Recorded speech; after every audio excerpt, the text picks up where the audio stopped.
What's going on, ladies and gentlemen? Thank you for taking the time out to watch this video. So we got a lot going on in the news. We got a lot going on in crypto. We got a lot going on today. How do you survive in a bear market is the topic. Let me see if my camera's working. Or no, my mic isn't working. And everything's working good. Give me 1 second while we work this out. Well, that's my buddy Litecoin Leader. Check this out real quick. It says it's live. Perfect. So with that being said, go ahead and put that on mute. Hope you guys are having a wonderful Saturday. Hope you guys are enjoying your time with your family and friends. Hopefully you guys are enjoying time getting ready for Father's Day for those of you that are fathers out there. I don't know if you guys seen any of my shorts videos, but it's great being a father. Your kids definitely need a father figure in their life. You know, it's okay to have different types of families involved, but without a mom and a dad, there is no family. So yeah, mom can do it by herself, a dad can do it by himself, but you need the combination of the two in order to keep the household sane. So with that being said, let's get into today's topics. So the first one I got coming out of, let me go ahead and share my screen. Share screen, and let's get this party rolling. It was already up there. Where'd it go? So the first one's out of CNET. Is the U.S. headed into a recession? Here's what you should know. Now, let me know down in the comment section below what you guys think if it's headed into a recession. If you think America, the world economy is going into a recession, just my personal opinion, I think we're already in a depression with the gas prices, with diesel prices, with food prices, with food shortages. I think we're already depressed. It makes me depressed, but when in doubt, you zoom out. If you're watching my other videos, you'll know when you're in doubt, you zoom the hell out and you get out of that mentality of being depressed. The woe is me.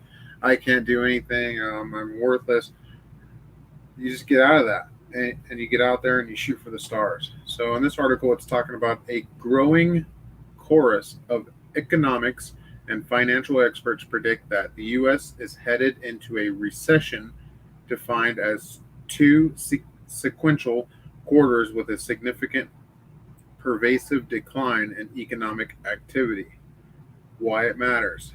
Past recessions have been marked by a widespread layoffs, bankruptcy, higher borrowing costs, and turbulence in the stock market.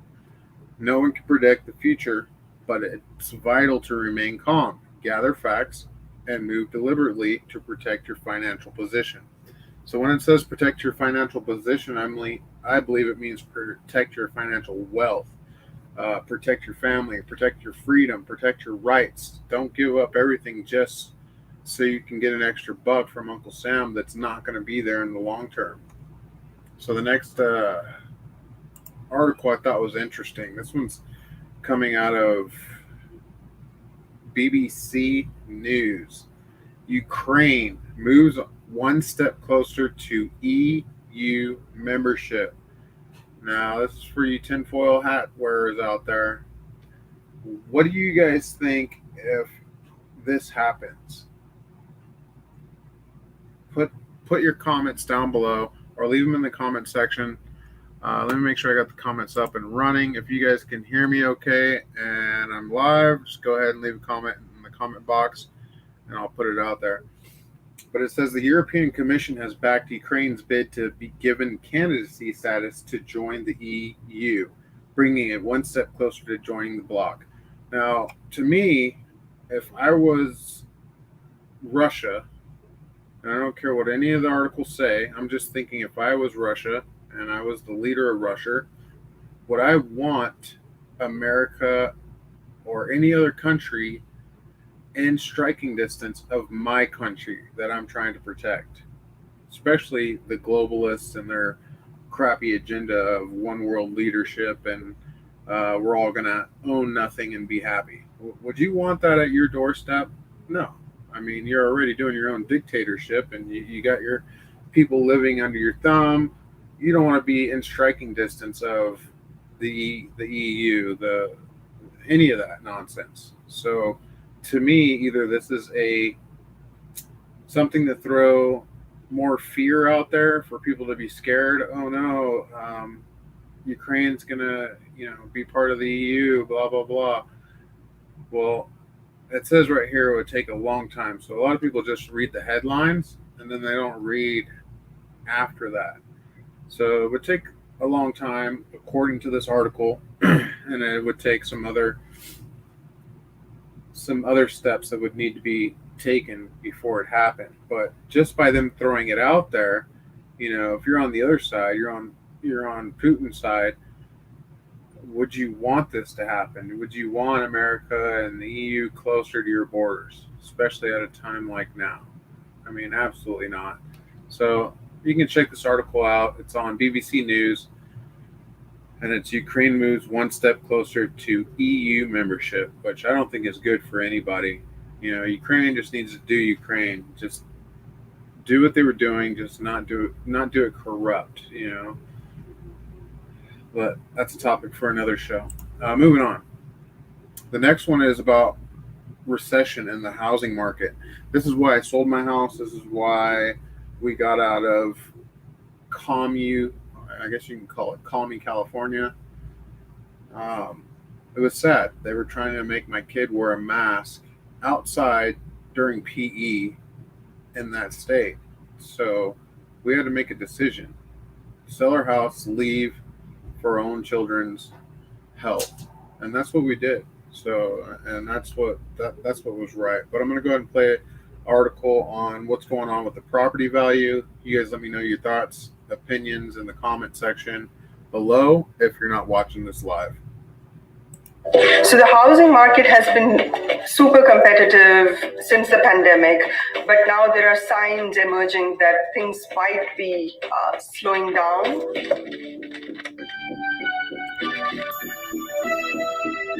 So at the beginning of the first quarter, the Fed announced that they were going to raise interest rates throughout the year.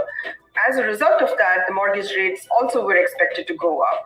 And so home buyers, in order to beat the coming mortgage rate hikes, flooded the market, wanted to get a contract signed as soon as possible. So you saw tremendous activity in the first quarter. Prices were up by more than 20% compared to last March. But then I've been talking to experts, and they have been saying that in April and May, things appear to be slowing down a bit.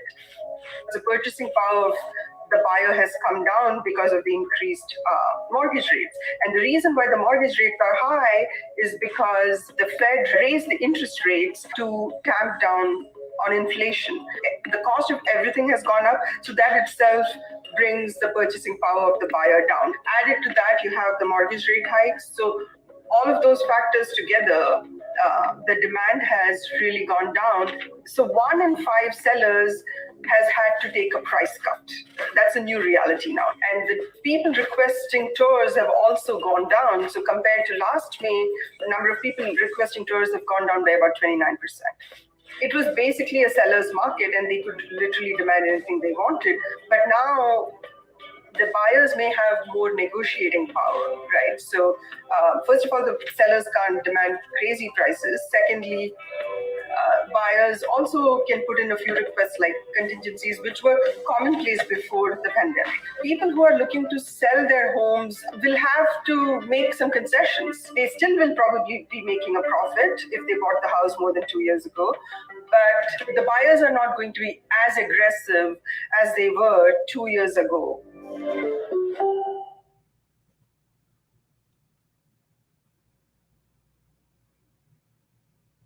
Yeah, basements filled with mud. We've had homes washed. Oh yeah, so that was on my other video the other day about Montana and what was going on with their flooding.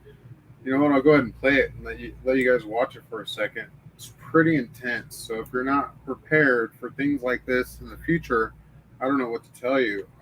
Stock up on water, stock up on electrolytes, stock up on medicine, stock up on anything. Be prepared, not scared. We all know where that statement comes from, but you got to do it. Even in your crypto market. We'll get into cryptos in a minute.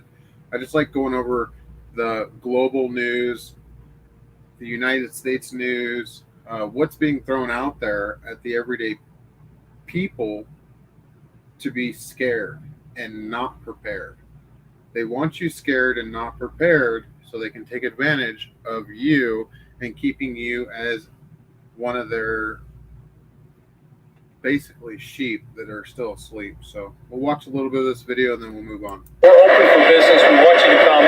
Finally, the governor is here. We have basements filled with mud. We've had homes washed away. We're open for business. We want you to come. Finally, the governor is here. We have basements filled with mud. We've had homes washed away. We've had bridges that have been washed away. But we're committed. We're open for business. We want you to come. Finally, the governors that slammed his state have, well, they've already left. No one knew where the governor was all week while his people wrestled with the aftermath. TJ Britton's house sailed away. I spent 16 years of my life there in that place. Governor Greg Gianforte wouldn't say where he was. He was all over social media during the destructive, historic high waters along the Yellowstone River that closed the national park. We are closely monitoring the flooding in south central Montana, he tweeted Monday. Didn't say where he was monitoring the flooding from. Turns out it wasn't anywhere inside Montana. Questions started Tuesday morning when the lieutenant governor, not the governor, signed the state's disaster declaration. Gianforte's office told local media he'd left the country Saturday with his wife on a personal trip. So the day before, the waters rose, and he'd be back ASAP. They wouldn't say where he was, citing security protocols. A federal disaster declaration came Thursday, but still no sign of the governor in the flesh.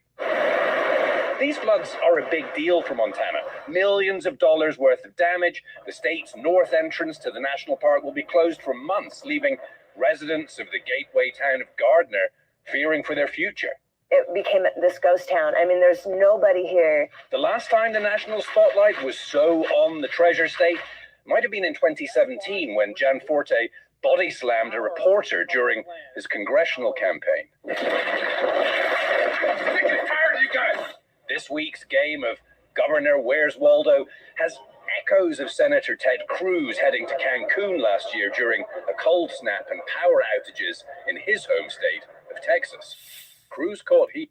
So yeah, I'm not going to play any more of that. You can tell where it's going. It's one-sided propaganda. We got the midterm elections coming, and it's a smear campaign. So what really went on in Montana was they did have flooding. They did have rainfall. They did have possible no water for a large community of people in Billings, Montana. That's huge. They don't talk about any of that here on this corrupt network channel, whatever you want to call it. It's sad. They're using it for political gains, and I'm not going to be a part of that. I'm not going to play it on my channel. I just wanted you to get a gist of what it's like to be prepared and not scared.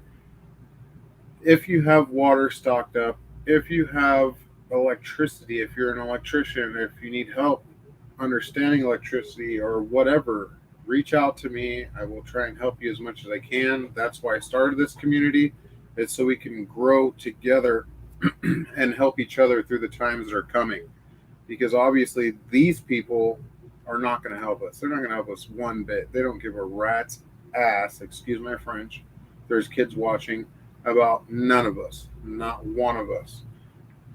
According to this video, they only care about their political motives. But anyways, moving on. That was my little rant. So this one's out of CNBC. It's another FUD in the market. Basically what they're doing, they want to take your guys' crypto. I went over this in my other video. They want the retail investors Bitcoin. They want your Bitcoin. They want your cryptos. They want all the sound investments as far as silver, gold, the market. All of that's down right now. Why? Because they want to buy it all. So with inflation being high, you have to pay high gas prices. Are you going to pay money for cryptos or Bitcoin, or are you going to buy gas or groceries for your children for the week? And this is what they want. And this is how they get it out there. It says right here, Bitcoin has lost more than 50% of its value this year. Here's what you need to know. Well, let's hear what they say you need to know. Because obviously it was pushed down on purpose. That way they can buy it up. That way you guys don't invest in it. You don't hodl. Me, I'm hodling. I don't give a crap if it goes down to $10,000 a Bitcoin, $5,000 a Bitcoin. I'm holding my Bitcoin because I'm watching on the blockchain, which is an open source ledger network, and you can see who's buying what and where they're buying it from. It says Bitcoin has plunged more than 52% year to date, but it doesn't talk about how Bitcoin's gone up over the past 13 years since it was born. 13 and a half, somewhere around there. Is now hovering around 21,000 per coin. Of course, this was from, the article was a couple days ago, so it's now at 18 or 19,000 last time I checked it. It says, according to data from CoinDesk, the most popular cryptocurrency has shed about 70% of its value since hitting an all-time high of roughly 69,000 in November. The entire crypto market is feeling similar pain. The overall market capitalization of crypto assets has dropped to less than $1 trillion from its November 2021 peak of $3 trillion. It's the first time in 2021 that the asset class has been worth less than $1 trillion. So notice how they throw that out there, but does it say anything about what to do in these times? And that's what this show is all about. It's about how to help this community. What do you do in these times? Because they're all about doom and gloom. Don't buy Bitcoin. It's going down. While we're buying it all up, you should stay away from it. No. What you need to do, if you can, you dollar cost average in, or you buy as little as you can when you can, which is pretty much the same, but it's just not on a daily basis or a weekly basis. It's just if you have extra funds, say you bought an extra couple loaves of bread and you don't need to worry about bread, but you have money put aside for bread, you throw that in Bitcoin, because these whales, they're buying it up. And with Bitcoin being a limited supply of 21 million Bitcoin ever, I guarantee these people are buying it. What's Bitcoin? What's Litecoin? What are all these cryptocurrencies? They're sound money for the digital age. My buddy Clint Westwood, can't wait to meet that guy, but he talks about it all the time. Go watch his channel and you'll be inspired by what he has to say. He's just an average, everyday person like you and me that worked 9 to 5 on the grind. He was a teacher, I was an electrician, and he tells it like it is. I mean, it's simple. Once you guys see it, it's simple. It's not a get rich quick scheme unless you throw $10,000 at Shiba at the right time and get lucky, or one of these other coins and get lucky, or you're a very, very advanced day trader and you have some inside scoop with people that are moving the markets, which are the whales, which are these people that are telling you to get out of it so they can buy it from you. Well, guess what? These people aren't getting my Bitcoin. I don't give a shit if it goes down to $1. I will hold on to my Bitcoin because the fiat is not worth nothing. $100 today equals about $1 10 years ago, in my opinion. So the next FUD in the atmosphere is Elon Musk struck with a $258 billion lawsuit alleging him over Dogecoin pyramid scheme. Now, think what you want about Elon. I have my mixed feelings about him personally, and this is just my personal opinion. But him being in part of a pyramid scheme, I haven't seen that. I don't know anything of it, and I have not participated in it. Did I invest in Doge? Yeah. Did I, what was it? I think I 20x or 100x my my money on that, my investment. Yeah, so because he pumped it and I caught it right when he was pumping it, of course I gained. But a lot of people also didn't know when to get out, and that's where it takes a consultant or someone that's been involved in the crypto space to help you out with things like this. Is he a part of a pyramid scheme? I doubt it. I'm almost positive he's not a part of it. He just pumped it and then it dumped, maybe he was paid to dump it. Who knows? But the lawsuit goes against Elon and his firms, alleging that they are engaged in a crypto pyramid scheme by way of Dogecoin cryptocurrency. So we all know, if you've been in crypto long enough, Doge was started as a meme coin. It does have a big community behind it, and those are the people that believe in it. But as far as use case, it really doesn't have much. Shiba Inu at least has a Shiba swap.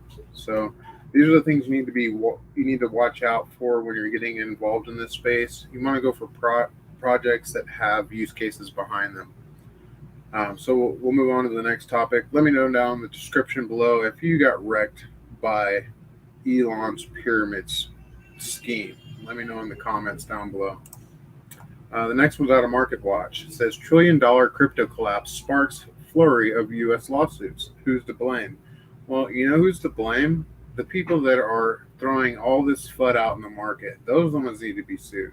The federal banks, the SEC, the big government, the Fed, all of them people are to blame, and we should sue all of them because they've been taking our money for years. Taxation without representation is bullshit. Excuse my French again if you got kids watching, but taxation, and I'll say it again, without representation is BS. And I feel like we haven't been represented as we the people in a long, long time. So it says right here, U.S. federal regulator says 46,000 people have reported losing $1 billion in crypto to scams since January 2021. Now, if that's true, these are the people that are not getting into crypto safely. And that's why we started a Bitcoin Consultants Worldwide. That's why I started my LLC. That's why we have a Crypto Confidential. Links all down in the description below. And you can find people that'll help you out so you're not one of these people that fall for scams. So why they're trying to regulate cryptos is because they want to control it. Because they want to launch their CBDC and leave you with garbage. Mark my words, you can be a doubter. I got a couple friends that are naysayers. They're like, oh, no, there's no way. I'm going to stay in the dollar.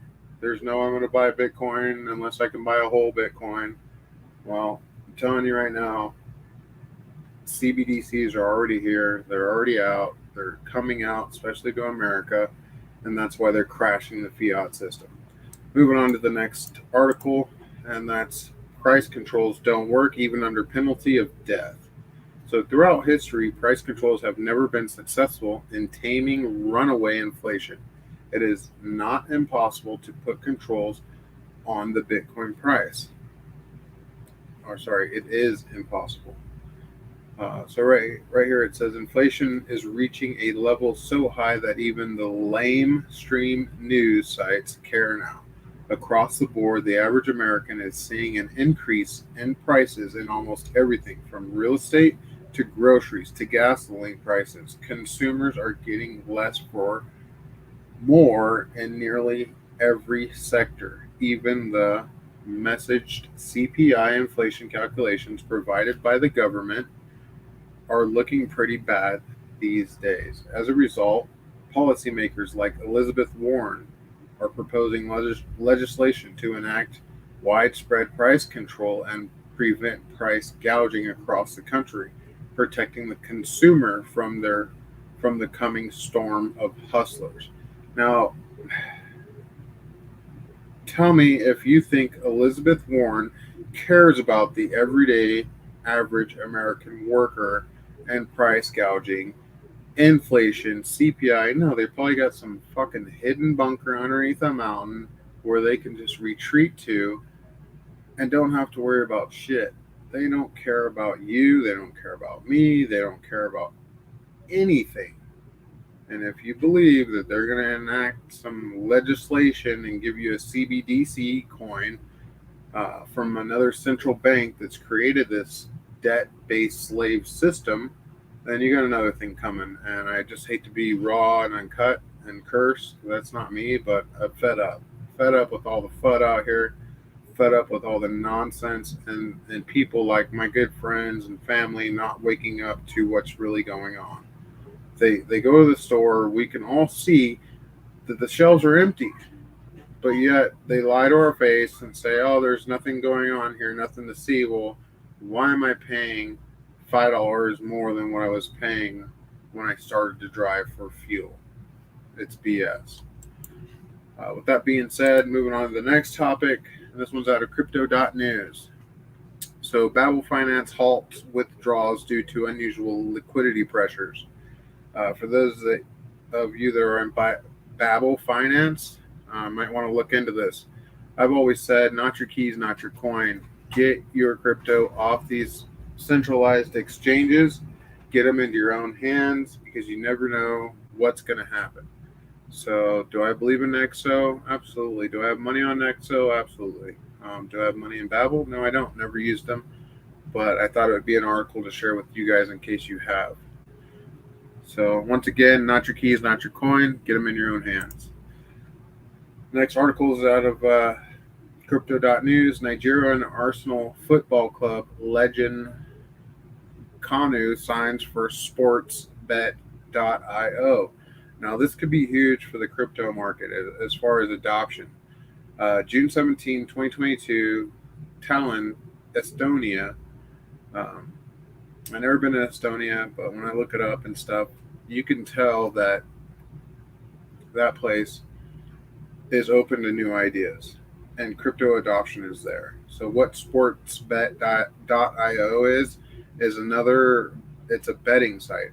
It says, as a leading global favorite crypto-led sports betting site, adds another superstar to its team.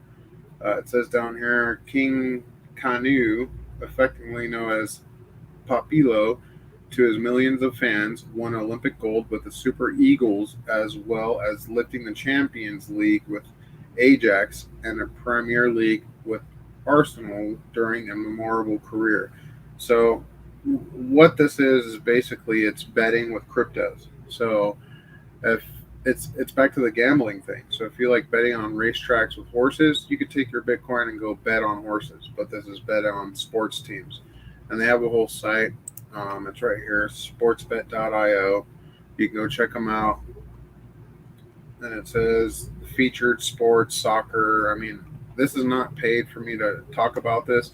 I just thought it was interesting for adoption. So it says crypto made fast and easy using MasterCard, Visa, Samsung Pay, GPay, and Apple Pay. You can buy crypto and then you can bet on what you think. Los Angeles and Portland, New York, Toronto, Columbus, Charlotte, so on and so on. And I thought it was really neat. So as all the FUD out there, for as many FUD articles, there's twice as many adoption articles. So crypto's not going anywhere. Bitcoin's not going anywhere. Not financial advice, but do your own research and get into crypto now. Get into Bitcoin now.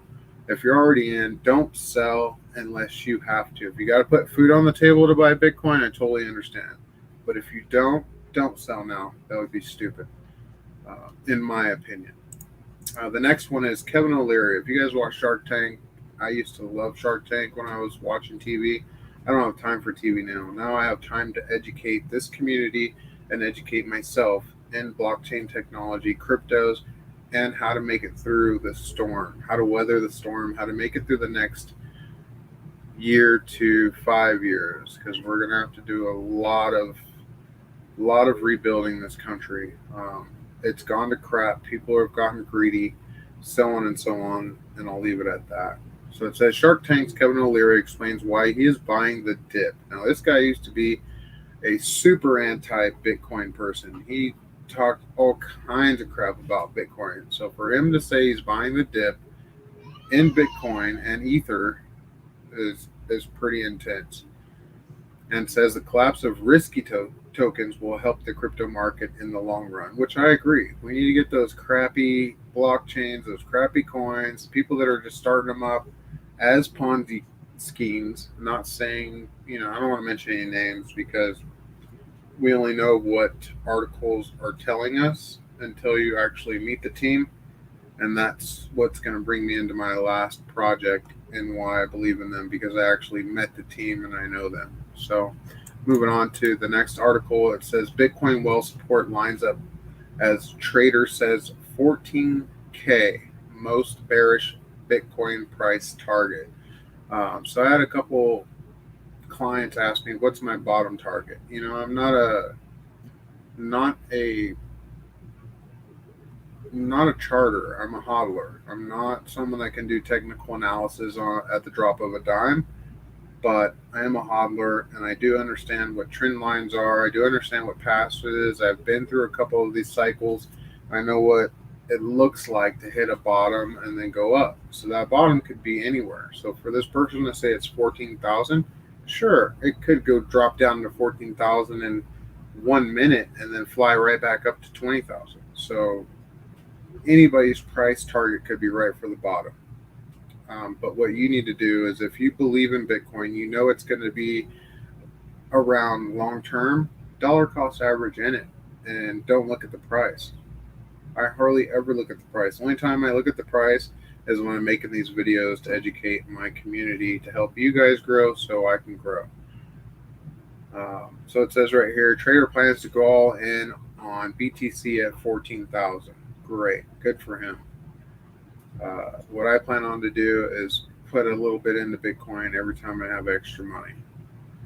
But if you want to check that out, it's on Cointelegraph, and it talks about when he plans on going on in.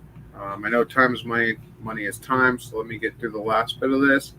And this brings me to the project that I really like a lot, and it's the Divi project. Nick Saponaro, I met him in person. I met his team.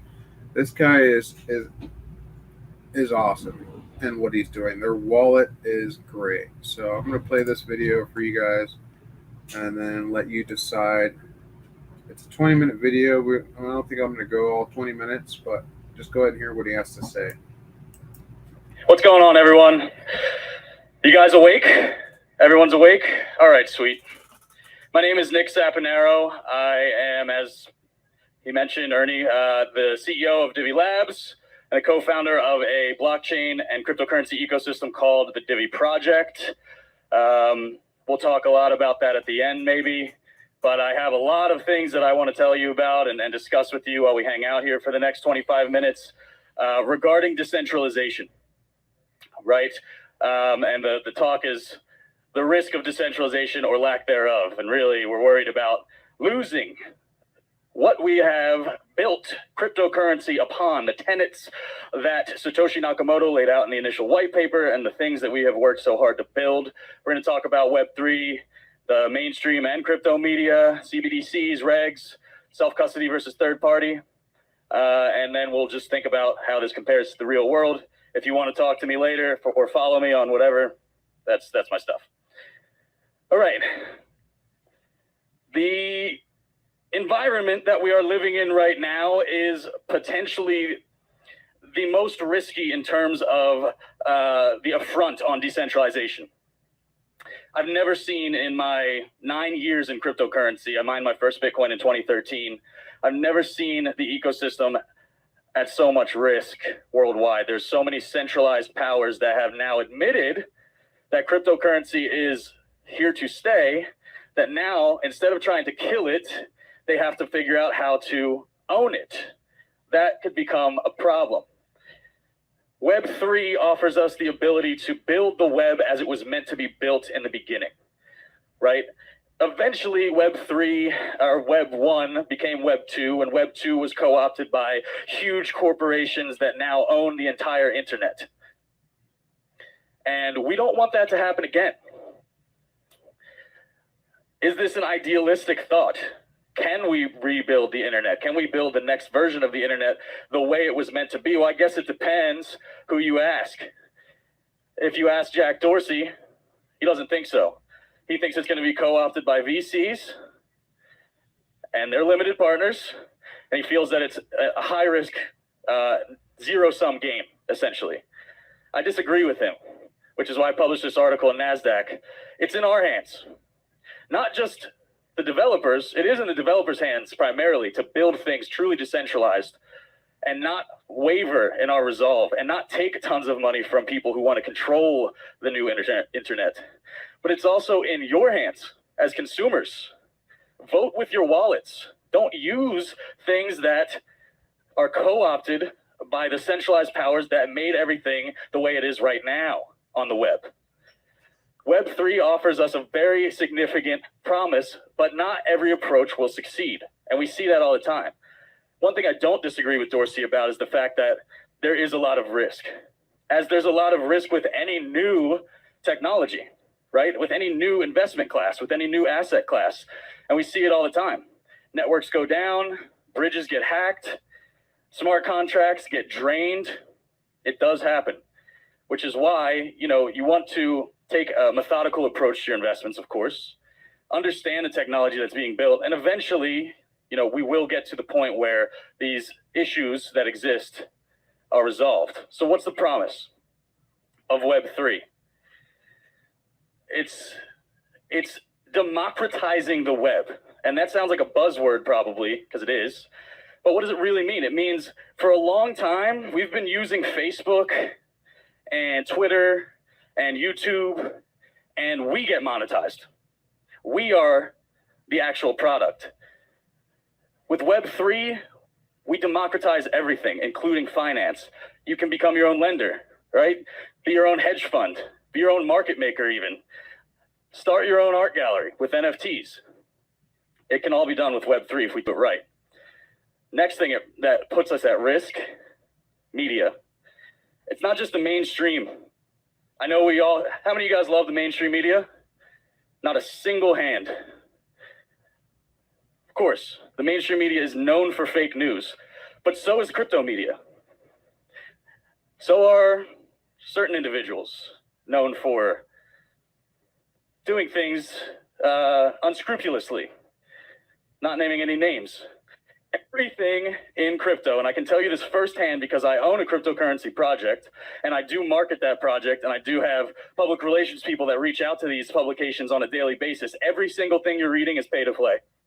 Everything. Not a single article is not in some way benefiting the person who wrote it. In fact, we just signed one of the biggest deals in the industry with the largest soccer league in the world, and we submitted our story to a bunch of publications, reputable publications. Only like 3 picked it up. But then you also have the mainstream, right? The false narratives that propagate across all the mainstream narratives. Bitcoin's for money laundering. It's going to zero. It's backed by nothing. People that bought at the high, they're wrecked. Those kinds of things perpetuate the wrong kind of narrative. It's an affront to reality. And now we have huge companies, and I have nothing fundamentally against Binance, by the way, but we have huge companies with huge budgets taking major stakes in that traditional media. Binance, if you guys don't know, just put $200 million into Forbes, making them the second largest shareholder in a 150-plus-year-old organization. That has, in recent months, published articles that are negative in terms of Binance. Now, CZ says that, the journalistic integrity of the Forbes writers will remain sacrosanct. I'm skeptical. All right, media sucks. We know that. Who here is aware of CBDCs? Okay, good amount. Nice one. CBDCs, for those that don't know, are central bank digital currencies. And they're a fucking scam. Absolutely a scam. And essentially, it's interesting because I read a lot about this stuff. And initially, CBDCs were talked about in this light that was like, maybe we can leverage this technology to make cross-border payments more simplified. Maybe it can be, more transparent. Maybe it can be more efficient, eliminating a lot of the administrative costs of, central banking and payments networks. And then they realized, okay, there's stable coins out there. Maybe we can just leverage those.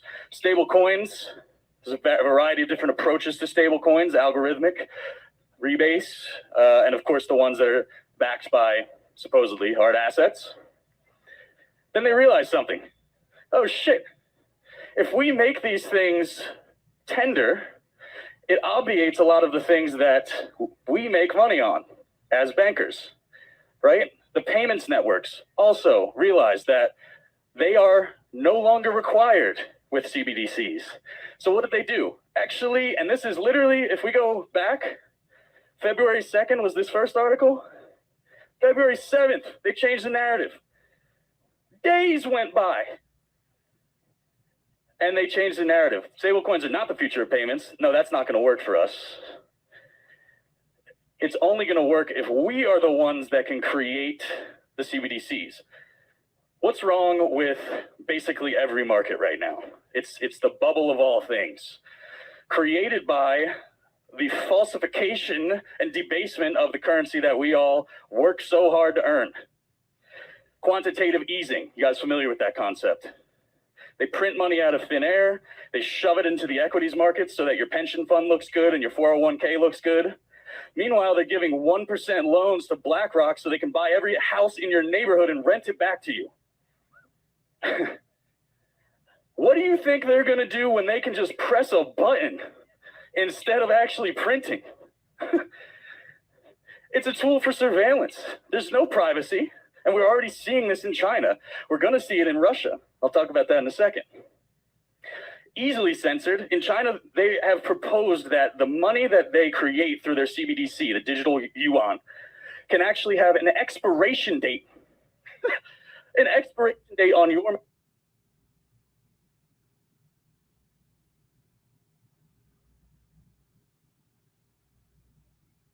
test. Oh, thought they hated my speech that much.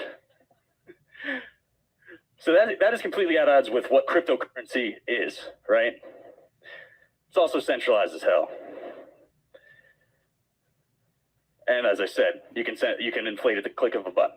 So what's wrong from our perspective? If you can't figure it out, it's pretty simple. Transparency. They don't want that. They don't want us to know exactly what's happening in the monetary supply. During the pandemic, they lowered the fractional reserve requirement to fucking zero. That means the bank that you have your money lent to, and by the way, when your money's in the bank, it's not a checking account. It's a loan at negative interest to the bank. They can use the money against you, trade in the markets, buy your houses, whatever they want. They don't want you to see how little money they have on hand. And as I said, the centralized payment providers go poof with CBDCs. In fact, do we even need the banks with CBDCs? Maybe the government just says, oh, well, we'll just write the software and we'll just handle this. We don't need the banks anymore. Now it's fully controlled by the government, which leads me to the government regulations. Probably not for the best. They don't know what they're talking about. They've made that incredibly clear. Now we are making changes. I have seen some new entrants into Congress in the United States that are pro-crypto, which is a step in the right direction. But there's no weeding them out from the inside. You can't become part of the government and then, change things from within. Rarely does that work, and rarely does that happen. The other problem is it's not just the U.S. There's 195 countries out there, and they're all going to have different rules. Look at this. So we have two articles that look very similar, right? Russia moves to recognize crypto as a form of currency. Okay, that sounds pretty good. In Global First, El Salvador adopts Bitcoin as a currency. Sounds pretty good too. Here's the difference. Russia is only going to allow you to use interfaces that they control and track. This is not big for Bitcoin adoption. This isn't like a huge move for the space. It's bad. It's bad. Decentralization is at risk. El Salvador, on the other hand, now they do have a centralized wallet, which of course they can look at, but they allow you to use any wallet, any decentralized wallet, nodes, whatever. They're using it as a real currency. They're mining it. They're supporting the ecosystem. That's adoption. How about on our home base? Who's from the US? Good amount. So Biden has been for like, I don't know, a month and a half saying that he's going to release some executive order on cryptocurrency, basically giving the power to these special interest groups that also don't know what the hell they're talking about, by the way. And just a couple months ago, back in January, the infrastructure bill. You guys remember that? Bad for everyone. Nothing good came in that thing. But tucked inside that bill, they made it possible to tax literally anyone who interacts with cryptocurrency. Literally, even the node operators. How do you enforce that? That just shows me right there, you don't know what you're talking about. And now, oh yeah, now we got Trudeau, who, if you're a North American person like myself, is right upstairs. And he is showing that he doesn't care. Literally allowing banks to close accounts without a court order, no due process, just shut down, including crypto exchanges. So this is a problem as well, to choke off protest funding. If it wasn't that, it would be terrorism. If it wasn't that, it would be some drug cartel or money laundering or whatever they want to say. It's always something that has nothing to do with us, that has a small impact, if any. And it's just take a little bit, until it's all fucking gone. The only thing that can regulate crypto, first of all, let me just say this. There's no such thing as regulation of technology. You can't actually regulate technology. You regulate the interfaces with which people use technology. You regulate the companies that build things for those technologies. The internet in the United States isn't really regulated, but Google is, right? Bitcoin is not regulated. The only thing that regulates Bitcoin is this: code, consensus, decentralized peers, binding consensus. Don't believe that, you know, checking a box on your IRS form is regulation, because you don't have to check it. Okay, which leads me to custody. So if you guys aren't afraid of third-party custodial solutions by now, I've just failed, and this has been a terrible presentation, but hopefully you understand that custody allows the new world to become the old world. The oppressed becomes the oppressor. If we just turn around and make the same thing but online, then why are we doing this? It makes no sense. And this is a custodial wallet. Anything where you, as Paul said, and Paul, I see him over there, but good friend of mine, we're both from San Diego, both working on a similar thing, different approaches. Self-custody is important because when you give your money to a custodial solution, you're basically doing the same thing when you put your money in a bank, except there's even less regulations. There's even less chance that the person who screws you over gets in trouble or there's any justice. Self-custody is the oppressed becoming liberated. This is why they're so scared. Somebody asked me the other night at the fire dancing thing, like, do you think the government is actually scared? And I said, yeah, I think they actually are. I think at first, maybe not. I think at first they thought, oh, it'll just fizzle out, it'll go away. But now it's not going away. It's become a $2 trillion market and growing. We become liberated when we take control of our finances with self-custodial wallets like Divi Wallet or like Edge.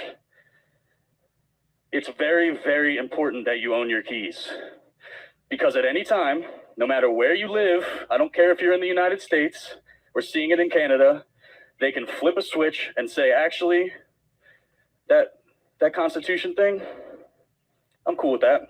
Get that out. So, what can we learn from the eras of the past? First of all, we don't want to make sacrifices, right?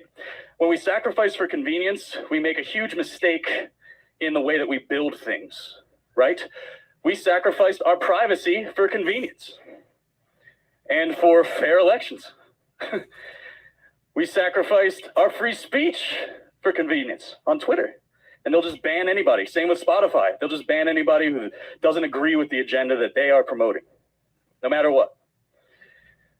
And we're sacrificing decentralization for convenience. just because it's easier to make a custodial doesn't mean that we should. As a builder in this space, if anybody is building things in this space, why are you trying to build anything that doesn't leverage the actual technology? Companies like the one on the screen and others, who I won't mention out of respect, they are just regular Web 2 companies. They just use a database to facilitate all the transactions and trades. And they hold your money and do stuff with it the whole time. So this is the only part of the thing where I'll show my thing, but if you can press play on that, that would be sweet. I don't know if it works. No? All right, I'll just tell you about it.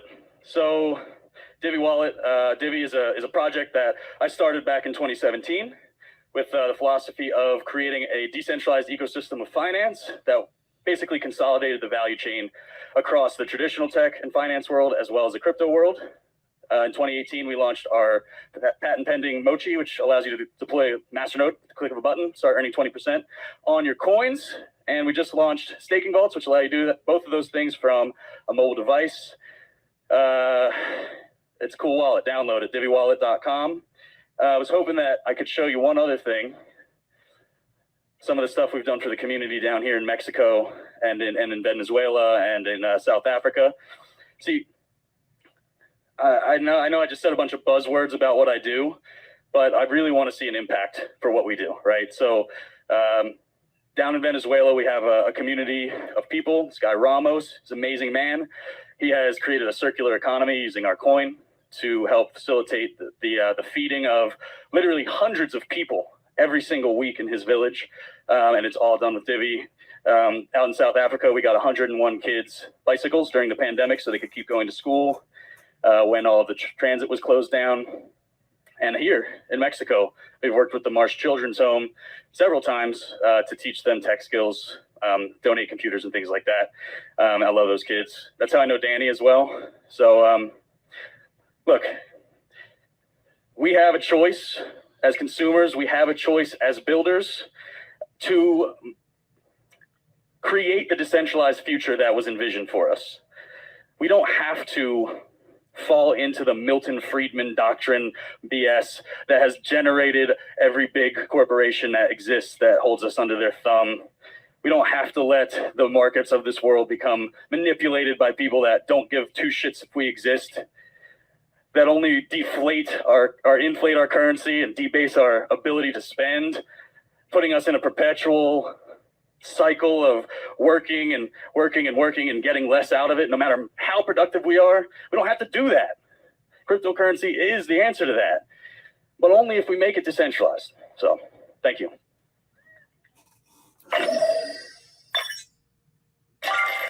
So those words right there by that man is super strong. I mean, I met that guy in person. I met his team in person, and their wallet is legit. Whatever they say they do, they back it up by how they act in public and how they present themselves as a company. Download the Divi Wallet. And I'm not just saying that because I do have my assets in Divi because it's gone down quite a bit. And we'll look at the Divi price right now. Let's go ahead and let me refresh it. But the Divi price, to me, is at a steal. I mean, next year, once La Liga goes back into their season, that price is going to quadruple. It's going to be huge. I can't even imagine what it's going to be like. So if you're launching a masternode, if you're staking, and you can use your mobile device and do it, there's ways you can do it safely and security-wise. Reach out to me or one of my consultants about it, and we can help you with it. But you're not going to want to miss out on this opportunity. When can you get in a project at 2 cents? Right around 2 cents, about 2.5 cents after you pay fees and stuff, depending on which route you get in. But where can you get in a project that early where you know the upside potential? And I know the upside potential because if you go back, and I'm going to go back to price, and we're going to go to all. So where it was before, and I'm not using any special TA or anything. Let me see if I can get it to go back up there. But even right here, as close as I can get it without using the other charts, because I'm not going to go into that. But still, right there, the price is more, double, triple than what it is now. 13 cents. So right now it's at 2 cents, 13 cents. Do the math on that. It went up to 18. I want to say 18 all-time high. If you do year to date, it doesn't really show you much. But yeah, that's a project that's going places. They don't do a lot of advertising. They don't have a lot of sponsors. They don't have a lot of anything that's out there where it's a pump and dump. It's not another Luna project. They actually have a app. You can download it and launch a masternode. You can stake. You can earn rewards. So if you guys are part of the Zilliqa project, if you're part of Cardano, if you're part of the Persistence, I think it's XPRT. If you're part of that and you want to earn rewards, this is an easier way, and it's cheap because you can stake anything from I think it's like $10. I don't think there is a minimum. I've never tried staking the minimum. I went to 49,999 Divi. You can stake that for free and watch your rewards add up. So I'll do a video on my Patreon and show you how my rewards have added up since I started, how many rewards I've gotten. So what if the coin's going down? What goes down must go up. What goes up must come down. Right now we're at the down part of the cycle, and it's going to do nothing but go up. So with that being said, folks, the next project I got is Zilliqa. This one's a little short video on Zilliqa. Just go ahead and watch it for a second, and then leave your comments down below. Let me know what you guys want to watch. This is a community I want to build. I want to grow it strong, and I want you guys to be prepared, not scared. I want you guys to be educated as much as I am, if not more. You can educate me on things that you want to see, and then I'll bring them to you, or we can work together. I have a lot of different people that I bring on and I interview, and that's coming in the future, and it's already happened in the past. So let's hear what Zilliqa has to offer. They're another platform that's been around for a while, and they're doing big things. So the rewards is essentially a decentralized mechanism. So like you think about having a bank, I guess you put your money into the bank and you get 0.0000001% interest. With Zilliqa, there's a kind of a tokenomics play that's been built in, so that if you stake your Zilliqa tokens that you've purchased, you transfer them into the kind of the DeFi, or the kind of decentralized finance mechanism. There's the ability to earn rewards for you staking your tokens into that ecosystem. And again, securing the network, providing validity to kind of what we're doing. And then as you think about the token supply and kind of the performance around that, by locking up tokens within an application like this, it obviously takes tokens off the market. So the rewards is essentially a decentralized mechanism. That was just a quick video on Zilliqa and where they're at, and how it explains how you can earn rewards. So guys, with that being said, I'm gonna let you go. The video is a little long because I haven't done a video in a while this long. I'm gonna start doing them daily, and I want to get more and more out there, but I can't do it without you guys. If you guys don't leave comments, if you don't tell me what you want to see, I'm just gonna put stuff out there that I think you want to see, and it takes time. I thought being a YouTuber and doing all this research was going to be easy. No, I spent hours and hours and hours looking for content, looking at content, trying to figure out how to put together the right presentation for you guys, so you guys get the right knowledge and understanding of what cryptocurrency is, what blockchain is, how you can overcome the bear market. And these are projects that you can do it with. Zilliqa, Cardano, Persistence, Divi. You can stake those during the bear market and earn rewards. Are you going to get rich overnight? No. Stop thinking you're going to get rich overnight. You're in for the long haul. You want a wheel of wealth. So that means you want different type of incomes coming in from all over the place. and that's how you earn your will of wealth. That's how you create your will of wealth.